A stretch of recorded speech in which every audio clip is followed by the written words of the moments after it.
السلام علیکم۔ محمد حنیف نجم۔ تمنا ہے کہ دنیا میں کچھ کام کر جائیں، تمنا ہے کہ دنیا میں کچھ کام کر جائیں، ہو سکے تو خدمت اسلام کر جائیں۔ سچے مسلمانوں اور اچھے پاکستانیوں، آئیے سب سے پہلے آغاز کرتے ہیں اپنے آقا حضرت محمد صلی اللہ علیہ وآلہ وسلم کے حضور نذرانہ عقیدت پیش کرتے ہیں۔ صلی اللہ نبینا، صلی اللہ محمد، صلی اللہ شفیعنا، صلی اللہ محمد۔ سچے مسلمانوں اور اچھے پاکستانیوں، آپ جہاں بھی ہیں، اللہ تعالیٰ ہر جگہ ہر وقت آپ کی حفاظت فرمائے اور قائم رہے میرا اور پیارا وطن پاکستان۔ ہم روز کی طرح آج بھی ایک حدیث جو ہے اسے پڑھیں گے، اس پر غور کریں گے، سمجھنے کی کوشش کریں گے، اور پھر سب سے بڑھ کر یہ کہ اپنے رب سے توفیق مانگیں گے کہ ہمیں وہ اس پر عمل کرنے کی توفیق عطا فرمائے۔ آپ لوگ وقت نکال کے اس ویڈیو کو روزانہ دیکھتے ہیں، نہ صرف دیکھتے ہیں بلکہ سوچنے سننے کے بعد اس پر عمل بھی کرتے ہیں، اور عمل کرنے کے بعد سب سے بڑی بات یہ کرتے ہیں کہ آپ اس ویڈیو کو آگے اپنے جاننے والوں کو شیئر بھی کرتے ہیں، تاکہ وہ لوگ بھی آپ کے ساتھ اور آپ کے بعد میرے ساتھ جڑ جائیں، اور ہم اپنے ملک، اپنے مذہب کی سربلندی کے لیے جو کچھ کر سکتے ہیں اس پر عمل کرنے کی کوشش کریں، ایک دوسرے کی سوچ کو ساتھ لے کر چلیں، کیونکہ آپ کی سوچ میرے تک پہنچتی ہے جب آپ کمنٹس میں لکھتے ہیں۔ اسی طرح سے جب آپ اس چینل کو سبسکرائب کر لیں گے تو اس کا فائدہ یہ ہوگا کہ آپ کو روز ویڈیو ڈھونڈنی نہیں پڑے گی، بلکہ جیسے ہی آپ اپنا موبائل، اپنا کمپیوٹر آن کریں گے تو آپ کو پہلے سے ہی میری طرف سے ڈالی گئی ویڈیو جو ہے وہ آپ تک پہنچ جائے گی۔ دوسرا یہ ہوگا کہ ہم جلد از جلد دوسرے لوگوں تک، یعنی دوسرے پاکستانیوں تک جو کہ ہمارے ملک کا حصہ ہے، ان تک بھی پہنچیں گے، اور سب مل کر اچھی سوچ بنا کر، اچھی سوچ پر عمل کر کے ہم اپنے ملک کی ترقی میں حصہ لیں گے۔ تو میرے پیارے پاکستانیوں، آپ کا بے حد شکریہ، خاص طور پر ان پاکستانیوں کا جو سچ بولتے ہیں، دوسروں کے ساتھ اچھا سلوک کرتے ہیں اور دوسروں کے لیے اچھی سوچ رکھتے ہیں۔ ان سب کے لیے میری طرف سے شاباش بھی، جزاک اللہ بھی، ماشاء اللہ بھی، اور سبحان اللہ بھی۔ تو میرے پیارے پاکستانیوں، آئیے اب ہم آج کی حدیث پر بات کرتے ہیں۔ میرے اور آپ کے پیارے آقا حضرت محمد صلی اللہ علیہ وآلہ وسلم کا فرمان ہے، جو شخص دل پر زور ڈال کر صبر کرے گا، اللہ بھی اسے صبر دے گا۔ صحیح بخاری حدیث نمبر 6470، 6470۔ تو میرے پیارے پاکستانیوں، اس حدیث میں میرے اور آپ کے آقا حضرت محمد مصطفیٰ صلی اللہ علیہ وآلہ وسلم ہمیں سکھا رہے ہیں، ہمیں بتا رہے ہیں کہ اللہ تعالیٰ اس کو صبر دیتا ہے جو زیادہ دل پر زور ڈال کر، یعنی بہت زیادہ غور کر کے صبر کرنے کی کوشش کرتا ہے۔ تو میرے پیارے پاکستانیوں، ہمیں واقعی جو اللہ تعالیٰ کی نعمتیں ہمیں میسر ہیں اس پر تو اللہ تعالیٰ کا شکر ادا کرنا چاہیے، الحمدللہ کہنا چاہیے۔ لیکن اگر کوئی چیز، کوئی نعمت ہمیں فوری طور پر میسر نہ ہو تو اس پر واہ ویلا کرنے کے بجائے، شور مچانے کی بجائے صبر کیا جائے، خاموشی اختیار کی جائے، اس مشکل کو برداشت کیا جائے، تو پھر اسے کہتے ہیں صبر۔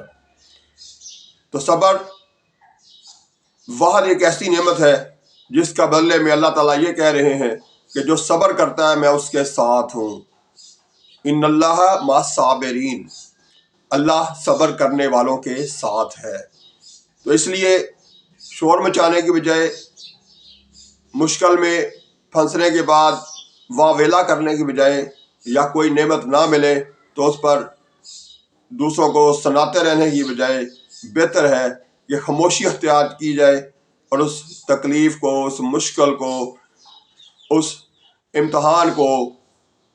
خاموشی کے ساتھ برداشت کر لیا جائے، اس پر صبر کر لیا جائے، تو اس کا بدلہ کیا ہے کہ اس بندے کو اللہ تعالیٰ خود مل جاتے ہیں۔ تو جس کو اللہ مل جائے اسے اور کیا چاہیے؟ تو میرے خیال سے تو صبر کرنا سب سے بڑی نعمت ہے، اور اس پر جتنا بھی ہو سکے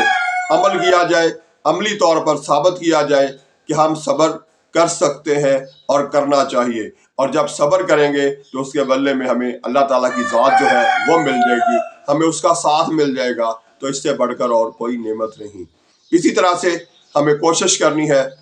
کہ ہم ایک دوسرے کے کام آئیں، ایک دوسرے کے لیے مصیبت بننے کے بجائے ایک دوسرے کے لیے رحمت بنے، ایک دوسرے کے لیے اچھے کام کر کے ان کے ساتھ اچھا سلوک کر کے ان کا ساتھی کہلائیں، نہ کہ آپ ان کے مخالف بنے اور آپ کو وہ اپنا جو ہے نا دشمن سمجھے۔ اس طرح نہیں ہونا چاہیے۔ اس طرح زندگی میں کوشش کریں دوسروں کے لیے اچھا سوچنے کے ساتھ ساتھ دوسروں کے لیے جو آپ بہتر کام کر سکتے ہیں، اور کچھ بھی نہیں کر سکتے تو کم از کم اس کے لیے اسے داد دے سکتے ہیں، اسے شاباش دے سکتے ہیں۔ اگر کوئی اچھا کام کر رہا ہے تو اس پر اسے شاباش دے کر اسے اپنے ساتھ ہمدرد بنا سکتے ہیں۔ اسی طرح سے جیسے آپ کو پہلے بھی کہتا رہتا ہوں کہ ہمیں کھانے پینے کی چیزیں جو ہیں ان کو بھی ضائع نہیں کرنا چاہیے، اسی طرح سے ہمیں کم از کم اپنی زندگی میں ایک پھلدار پودا ضرور لگانا چاہیے۔ اسی طرح سے یہ بھی کہتا ہوں کہ ہمیشہ سچ بولیں، دوسروں کے ساتھ اچھا سلوک کریں۔ تو میرے پیارے پاکستانیوں، ہمیں اچھی سوچ کو اپنا لینا ہے تاکہ آنے والے کل میں ہمیں آسانیاں میسر ہوں، ہماری نسلوں کو بھی آسانیاں ملیں، اور اس میں سب سے بڑی نعمت جو ہے ہمیں جو اپنانی ہے وہ ہے سچ بولنا۔ اسی سے معاشرے میں کئی قسم کے بگاڑ جو ہے، کئی قسم کی برائیاں جو ہیں وہ ختم ہو جائیں گی، اور ہماری سب سے بڑی اس وقت جو برائی بھی ہے وہ جھوٹ بولنا ہے۔ اس کو ختم کر لیں تو سارا کچھ بہتر ہونا شروع ہو جائے گا۔ تو میرے پیارے پاکستانیوں، آئندہ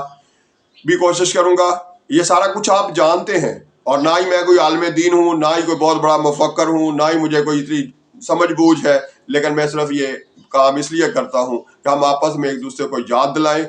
ایک دوسرے کے ساتھ جو پڑھی ہوئی حدیثیں ہیں، جو پڑھا ہوا قرآن ہے، اس کو ہم سمجھنے کی کوشش کریں، اور جو ہمیں پڑھا ہوا ہے، ہمیں معلومات ہیں، اس کے باوجود ہم عمل نہیں کرتے، ہم آپس میں ایک دوسرے کو یاد دلائیں گے کہ آئیے ہم ان پر عمل بھی کریں، اور جب عمل کریں گے تو پھر بہتری آنی شروع ہو جائے گی، پھر ہمیں آسانیاں میسر آنی شروع ہو جائیں گی۔ لیکن جب تک ہم عمل نہیں کریں گے، صرف پڑھ رکھا ہے، سن رکھا ہے، جانتے ہیں، سمجھتے ہیں، لیکن عمل نہیں کرتے تو کوئی فائدہ نہیں۔ تو میرے پیارے پاکستانیوں، سب سے پہلے خود عمل کیجئے، پھر اپنے آس پاس کے معاشرے کو بھی ترغیب دیجئے، تو آہستہ آہستہ سارا کا سارا معاملہ جو ہے وہ ٹھیک ہونا شروع ہو جائے گا، ہر جگہ بہتری آنی شروع ہو جائے گی۔ کیوں نہیں؟ کیا پولیس والوں کو پتہ نہیں ہے کہ رشوت لینا اور دینا حرام ہے؟ کیا عام شہریوں کو پتہ نہیں ہے کہ رشوت دینا حرام ہے،